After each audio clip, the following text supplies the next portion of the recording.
مرنا موت. حسین کربلا میں پہلی شکست اس فلسفے کو دی.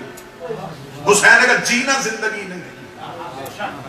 انسانوں نے کہا زندہ رہو گے تو بولو گے, زندہ ہی نہ رہو گے تو پھر بولو گے کیسے. حسین نے اس تصور کو بھی موت دی. حسین نے نیزے کی نوک پہ قرآن پڑھا.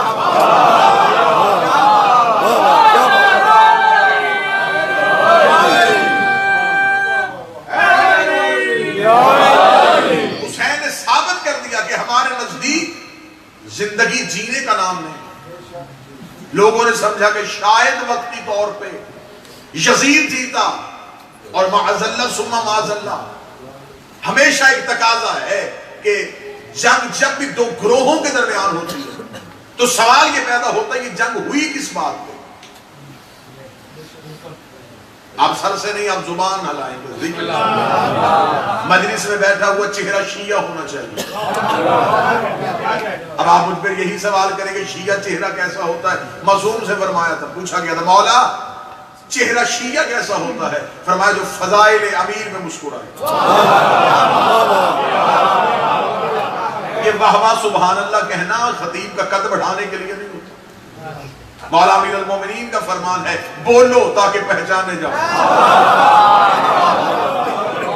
تمہارے بولنے سے پتہ چلے کہ تمہارا تعلق اس گروہ کے ساتھ.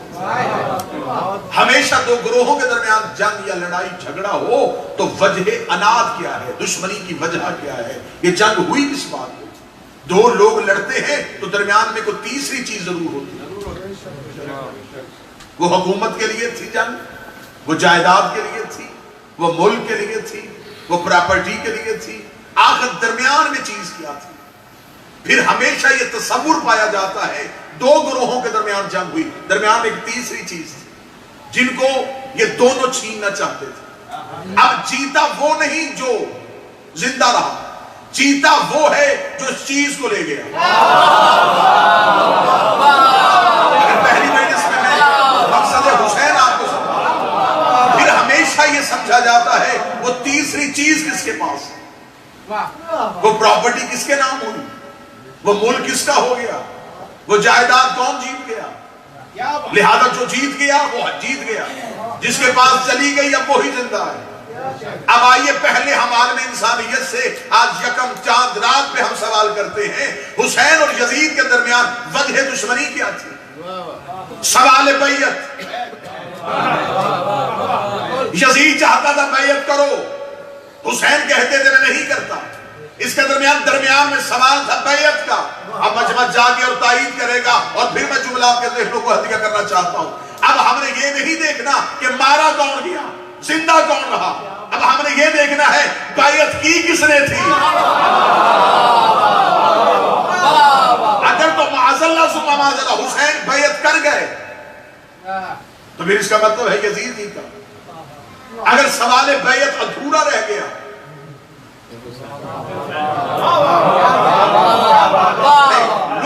لطف ابھی مجھے مکمل نہیں آیا, میں بات کو ایک مثال کے ذریعے سے سمجھاتا تاکہ بات آسان ہو.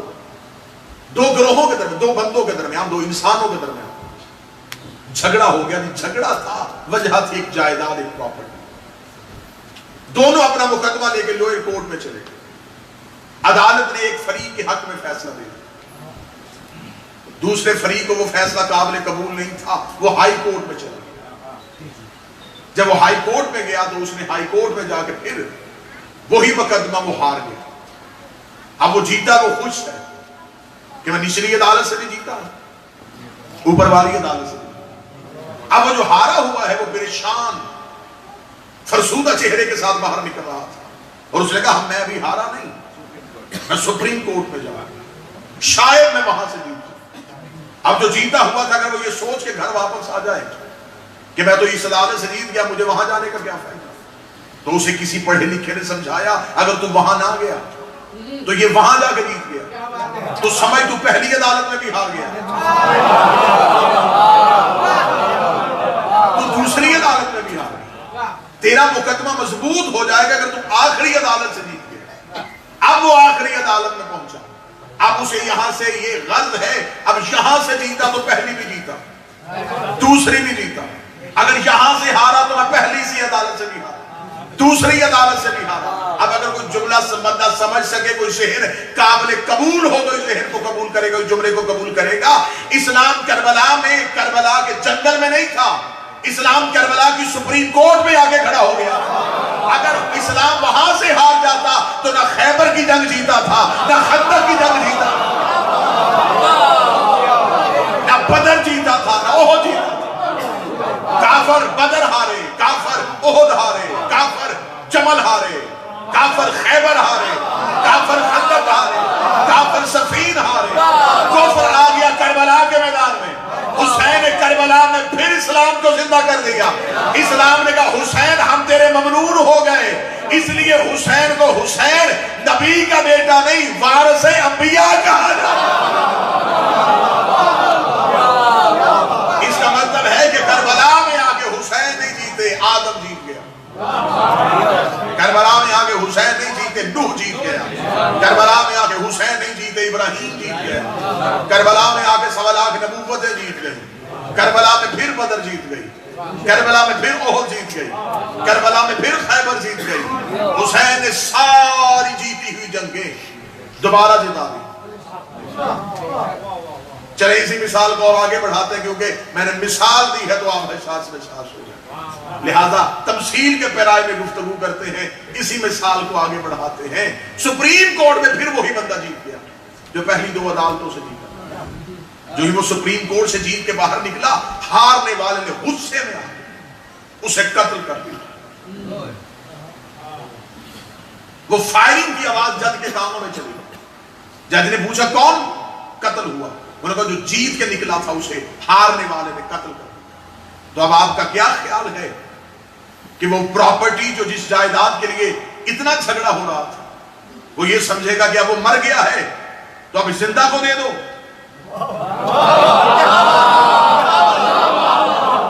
اگر آپ بیدار ہیں اب وہ کیا کرے گا؟ وہ کہے گا کہ وہ مر گیا تو اب اس کا کیا فائدہ؟ یہ تو اب مر گیا، اب جو زندہ ہے اب اسے دے دو، اب اسے کیا فائدہ؟ وہ کہے گا نہیں رکو، اسے گرفتار کرو فوراً، جس نے قتل کیا اسے گرفتار کرو۔ تو صاحب یہ پراپرٹی جس کا ابھی تھوڑی دیر پہلے فیصلہ ہوا، یہ کس کو دے؟ اس کا اس کی اولاد کو۔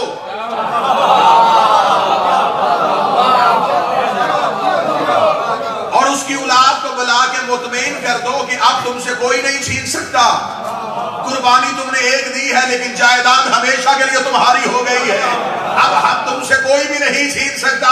یہی وجہ تھی کربلا میں سوال بیعت تھا۔ بیعت کا سوال صرف یزید نے حسین سے نہیں کیا تھا، یزید کے باپ نے حسن سے کیا تھا، یزید کے دادے نے رسول سے کیا تھا، نمرود نے ابراہیم سے کیا تھا، فرعون نے موسیٰ سے کیا تھا، ابلیس نے آدم سے کیا تھا۔ حسین نے کربلا میں آ کے پچھلی نبوتیں بچا دی تھی، لیکن حسین نے قتل ہو کے انکار بیعت کر کے حسین نے یزید کو ایسے ہرایا، وہ سوال نہ پھر سجاد سے ہوا ہے نہ باقر سے ہوا۔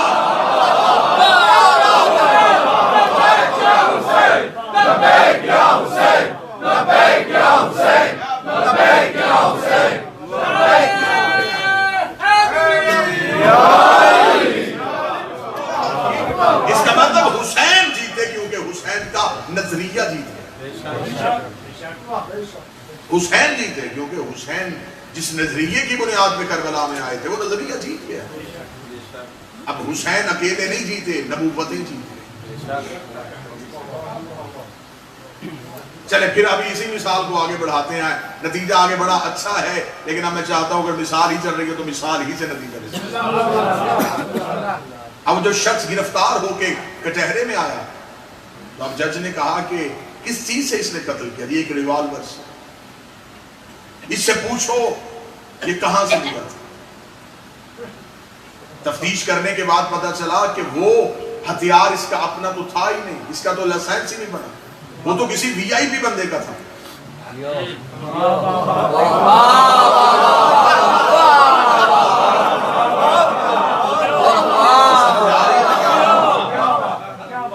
ریوالور جو اس کے ہاتھ میں تھا وہ اس کا نہیں تھا، وہ تو کسی بہت بڑے بندے کا تھا۔ بس اس بہت بڑے بندے کا نام بچانے کے لیے کچھ قوتوں نے سر اٹھایا۔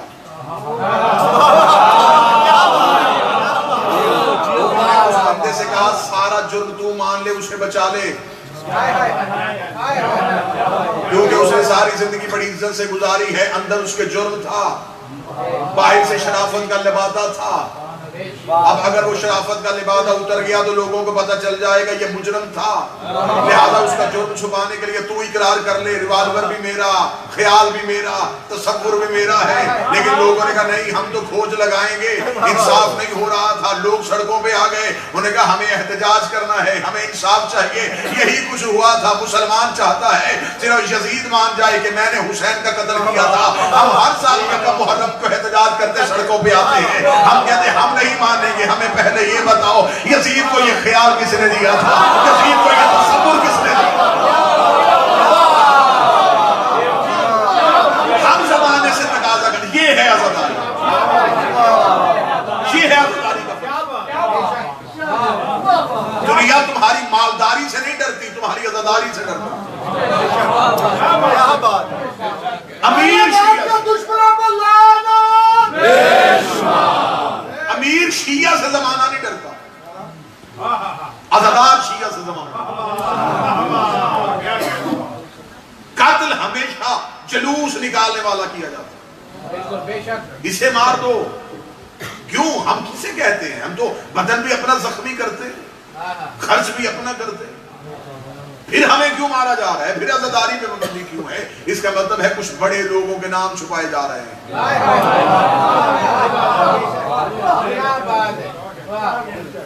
بے شک میں برطانیہ میں رہا ہوں، لیکن سامنے لوگ تو پاکستانی ہیں، آپ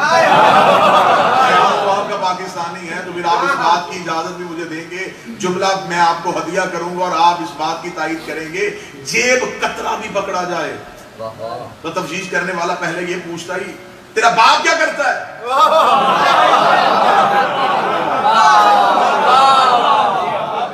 تو کوئی بڑا لکھا سمجھدار سے سوال کرے جرم اس نے کیا، باپ کا کیوں پوچھ رہا ہے؟ اس کا پتہ کروں یہ خاندانی جرم تو نہیں کرتے؟ باپ اچھا ہوتا تو بیٹا جیب کترا ہی ہوتا، تربیت غلط ہوئی ہے تو جیب کترا بنا۔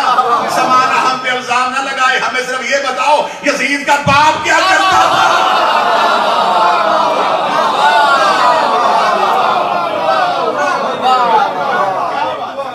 کچھ تو تھا نا تو بیٹا یزید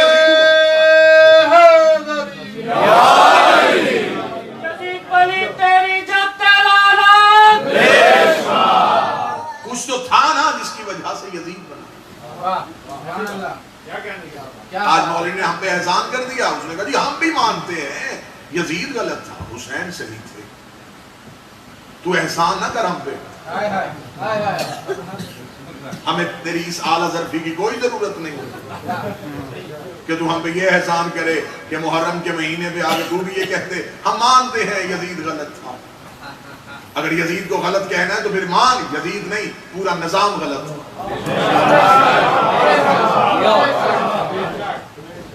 نظام غلط تھا۔ کہتے نہیں یزید غلط تھا، نظام ٹھیک تھا۔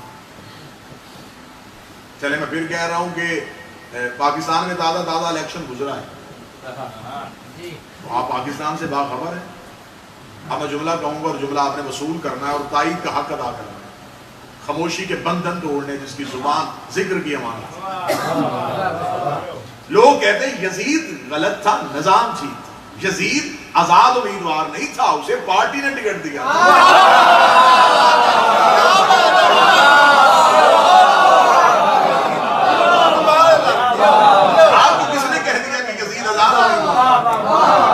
یزید اپنی مرضی سے خلیفہ بن گیا۔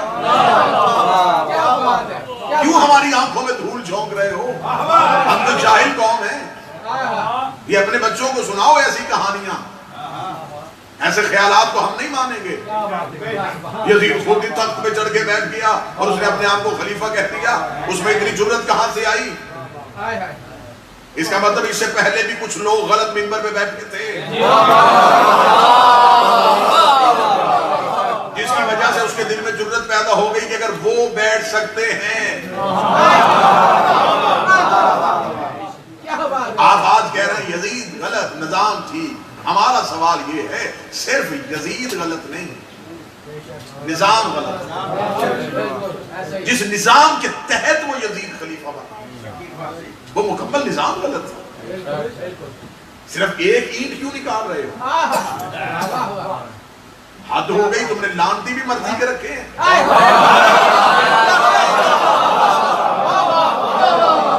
پھر اس میں جی چاہے گا ہم کر دیں گے، کیوں بھائی؟ ہمارا سوال ہے یزید غلط تھا کیوں؟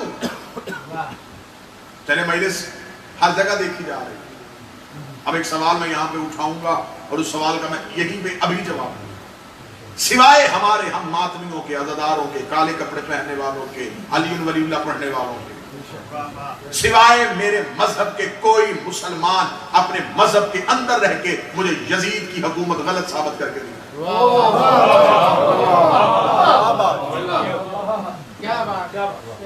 تم تو کہتے ہو نا کہ فقہ جعفریہ یہ تو بد دعا ہے جی، یہ ماتم کرتے، چھوڑ دیں ہمیں، انہوں نے خود ہی قتل کیا، ہم خود ہی معافی مانگتے ہیں۔ ہم تو اس وقت تھے ہی نہیں، جو تھے ان کے نام گر لیتے ہیں کہ کون کون تھے، پھر ان کے باپ کے نام تاریخ سے پوچھ لیتے ہیں۔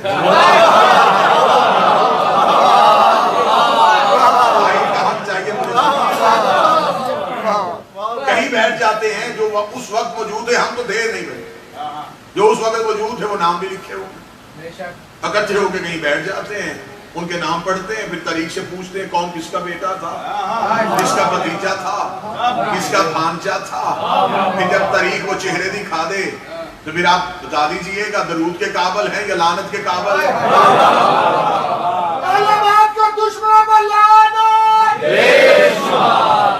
سوال ذہن میں رکھیے گا اور میں جواب دے دوں۔ کوئی بندہ سوائے ہمارے مذہب کے، ہمارے یزید کی حکومت کو غلط ثابت کر کے، متوجہ ہیں گفتگو؟ موضوع ہمارا عشرہ محرم کا یہ نہیں ہے، موضوع بہت بہترین ہے، موضوع عشرہ پہ ہم کل سے شروع ہوں گے، جو شیعت کے اندر اندرونی مسائل ہیں، جس کی وجہ سے ہمیں نصیری کہا جاتا ہے۔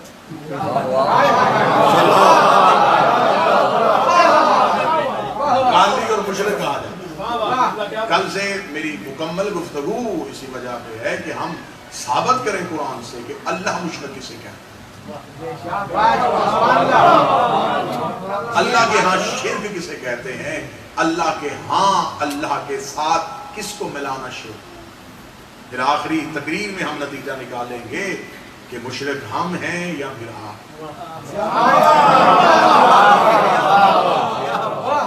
یہ سب سے بڑا مسئلہ ہے نا، اسی پہ فوکس کیا جا رہا ہے، اسی پہ مکمل ساری قوتیں طاقتیں اسی پہ لگائی جا رہی ہیں، اسی چیز پہ شیعت کو الجھایا جا رہا ہے۔ نہیں جی، یہ چند لوگ ہیں جو مذہب کے ساتھ ایک کھیل کھیل رہے ہیں، ہم رخ چینج کریں گے، ہم بدلیں گے کہ اصل وہ لوگ کون ہیں۔ یزید کی حکومت کو غلط ثابت کر کے دکھاؤ، کیسے یزید غلط تھا، کیوں غلط تھا، کیا ہوا تھا اس سے؟ جی وہ فاسق تھا، شرابی تھا، فاجر تھا، تو صرف اسی بنیاد پہ اسے تم نے غلط کہہ دیا؟ تو تمہارے نزدیک کون سا یہ نظریہ ہے؟ تم نے پہلے ممبر پہ کون سا معصوم بٹھایا تھا؟ یہ پہلا تصور تو یہی ہو گیا نا، تمہاری اپنی کتابوں میں لکھا ہے کہ بیٹے نے کھڑے ہو کے کہا تھا پی ہے شراب لیکن کوڑے وہ مارے جس نے زندگی میں کبھی نہ پی۔ یہ تصور تو چھوڑ دو، کیا غلطی تھی اس کی؟ کہتا جی اس نے غلطی کی۔ اکثر میں نے نادان شیعوں کو یہ جملہ کہتے ہوئے سنا ہے، حسین نے یزید کی بیعت اس لیے نہیں کی، یزید شرابی تھا، فاسق تھا، فاجر تھا، یزید تہجد گزار بھی ہوتا، حسین پھر بھی بیعت نہیں کرتا۔ کیا کیا تھا یزید کی؟ کہتے یزید حکومت کا غلط بیعت کیا تھا۔ کیوں غلط بیعت کرتا؟ تمہارے پاس جتنے بھی حکومت بنانے کے قوانین ہیں وہ یزید کے پاس تھے۔ مسلمانوں کے ہاں خلافت کا پہلا اصول یہ ہے امت اکٹھی ہو، ووٹنگ کی جائے، ایک بندہ چن لیا جائے، سب اس کے ہاتھ پہ بیعت کریں۔ اسے کہا جاتا ہے، انہوں نے ایک لفظ بڑا محتاط سا ایجاد کیا ہے، اجماع امت۔ بچوں کے لیے آسان کر دیتا ہوں، امت کا اجماع، اسے عام لفظوں میں الیکشن کہتے ہیں، سمجھانے کے لیے جو کہتے ہیں اجماع امت، امت اکٹھی ہوئی، ووٹیں ڈالی، مرضی کا خلیفہ چن لیا، لہذا یہ مسلمانوں کے ہاں خلافت کا پہلا اصول ہے۔ معذرت کے ساتھ میں جملہ کہنے لگا ہوں، یزید کے پاس یہ پہلا اصول تھا۔ اجماع امت کا حضور اس کے پاس تھا. اگر مدینہ میں درختوں کے جھنڈ کے نیچے مٹھی بھر لوگ خلیفہ بن سکتے ہیں، اس نے تو پوری زمانے سے بیعت لے لی تھی. 7 بر اعظم ہے اس وقت دنیا کے. آج کا میپ اٹھایا جائے اور یزید کی حکومت کا رقبہ دیکھا جائے، 6 بر اعظموں میں اس کی حکومت تھی. وہ شام سے ریاست شروع کر رہا تھا اور ہمارے ملک پاکستان بر صغیر جو اس وقت تھا اس کے ملتان تک اس کی ریاست کا رکھا. یہ جتنے بر اعظم ہیں یہ سارے اس کی ریاست کے اندر تھے. مصر، یمن، ترکی، عراق، عرب مکمل اس کے پاس، ایران اس کے پاس. یہ سارے ممالک لمبی چوڑی اس کی تھا. اس کا مطلب ہے اتنی دنیا کے رہنے والے لوگوں نے اسے مرضی سے خلیفہ چنا تھا. سارے گورنروں نے اس کی بیعت کی تھی. تو اس کا مطلب ہے اس کے پاس خلافت کا پہلا اصول تو تھا. اگر اجماع امت سے خلیفہ بن سکتا ہے تو وہ اجماع امت سے بنا تھا. خلافت کا دوسرا اصول یہ ہے پہلا جاتا ہوا دوسرے کو نامزد کر کے جائے. مسلمان سر جھکا کے اسے بھی خلیفہ مان لیا. یزید کے پاس یہ اصول بھی تھا. اس کا باپ جاتا ہوا اسے نامزد کر کے جائے. اس کا مطلب اس کے پاس خلافت کا دوسرا اصول تھا. خلافت کا تیسرا اصول یہ ہے 6 بندے مل کے ایک کمیٹی بناتے جسے شورا کہتے ہیں. شورا کمیٹی مل کے مشورہ کر کے ایک بندے کو خلیفہ بنا دیتی ہے. مسلمان اسے خلیفہ مان لیتے ہیں. یزید کے پاس یہ اصول نہیں. اس نے صرف 6 بندوں کی کمیٹی نہیں بٹھائی، اس نے 18,000 مفتیوں سے فتویٰ لیا. انہوں نے فتویٰ دیا کہ تیری حکومت قرآن اور سنت کے مطابق. اس نے سارے کام پکے کیے، پھر وہ تخت پہ چڑھ کے بیٹھا. اس نے مسلمانوں کی آنکھوں میں آنکھیں ڈالی. اس نے کہا کون میری بیعت نہیں کرے گا؟ باپ دادے کو غلط کرو گے؟ اگر وہ کر سکتے ہیں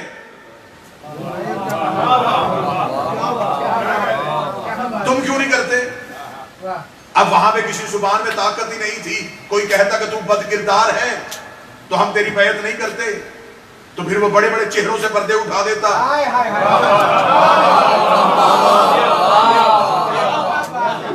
اب اپنے شجرے جو ہیں وہ لوگوں نے غلط ثابت نہیں ہونے دیے اور اسے امیر المومنین کہتے ہیں، اسے خلیفۃ المسلمین کہتے ہیں.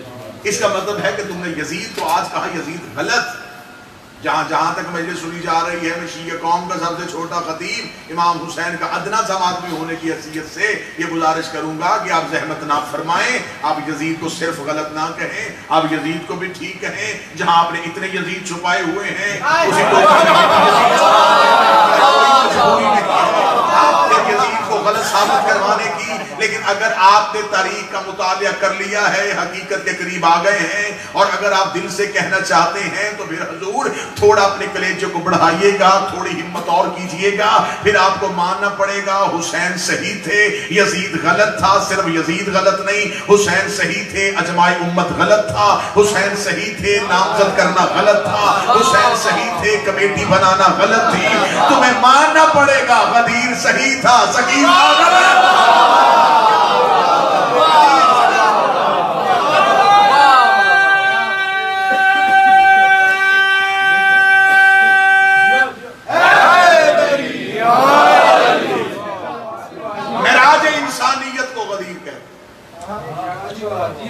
عروج انسانیت کو غدیر کہتے ہیں، انسانیت کی بقا کو غدیر کہتے ہیں. اسلام کے دستور العمل کا نام غدیر، منشور انسانیت کو غدیر کہتے ہیں. تم شکر کے سجدے کیا کرو اور فخر سے زندگی گزارا کرو، تمہارا تعلق غدیر سے. یہ آوازیں جو مجلسوں میں اٹھتی ہیں، انہوں نے عالم ارواحین میں بلند آواز کر کے علی کی بیعت میں لبیک کہا.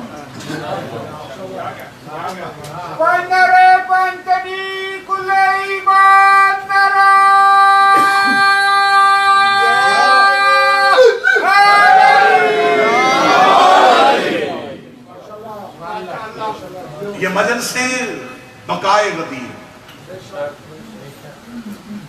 یہ غدیر کی بقا ہے، یہ غدیر کا تسلسل. اور غدیر سے ہمیں کیا ملا؟ ولایت امیر المومنین علی ولی اللہ. ہمیں غدیر سے آج بندے کہتے ہیں کہ علی کے نام پہ مر جاتے ہیں، مجھے مولا کی قسم، رسول غدیر میں صحابی کا ہاتھ پکڑ کے اٹھا دیتے، ہم اسے مان لیتے۔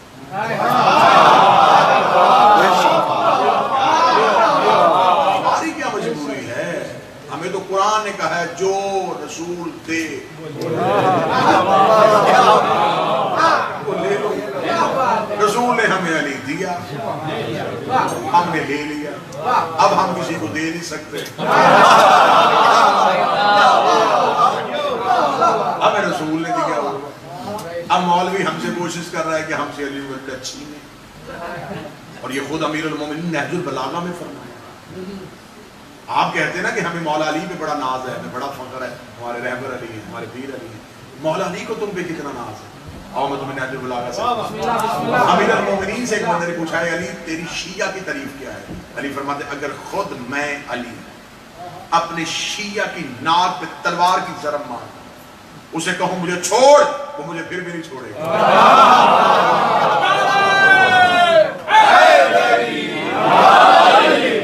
اگر میں اپنے شیعہ کی ناک پہ ضرب مار کے کہوں مجھے چھوڑ دو، وہ مجھے پھر بھی نہیں چھوڑے گا۔ اور یہ کہہ کہ امیر مسکرائے اور مسکرا کے فرمایا اگر میں اپنے دشمن کو پوری دنیا کی حکومت دے دوں اور اسے کہوں مجھے مان، وہ پھر بھی نہیں مجھے مانے۔ سامنے بیٹھے ہوئے ایک شخص نے کہا وہ موت سے ڈر نہیں رہا، یہ دنیا کی طلب میں تجھے مان نہیں رہا، وجہ کیا ہے؟ تیری محبت میں کون سی چیز درمیان میں مانے ہو جاتی ہے؟ فرمایا حلالی اور حرامی۔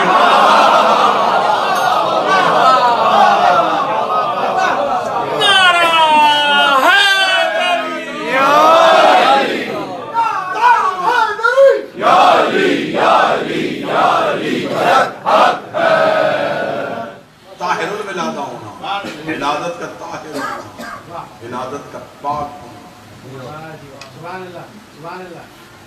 آج اکثر شیعہ نوجوان ہم سے سوال کرتے ہیں کہ محمد بن ابی بکر کو کیوں مانا جاتا؟ غدیر میں رسول منبر پہ تھے، اسما بنت عمیس کے خیمے سے ایک بچے کے رونے کی آواز، یہ 18 ذی الحجہ کو دنیا میں آئے۔ محمد بن ابی بکر نے دنیا میں آتے ہی جو پہلی آواز کان نے سنی وہ علی ولی اللہ کی، ماں کی گود میں تڑپ کے اس کے چہرے پہ ہلکی سی مسکراہٹ آئی۔ اسما نے اپنی کنیز سے کہا جا کر رسول سے کہے میرے خیمے میں میرے ایک بچے کی ولادت ہوئی ہے اور اس کے چہرے پہ مسکراہٹ ہے۔ رسول کی بازو ابھی علی کے ہاتھ میں تھے، علی نے مسکرا کے کنیز سے کہا اسما سے جا کے کہتے بیٹا کسی اور کا ہے پہچانا علی کے سب کسی اور کا۔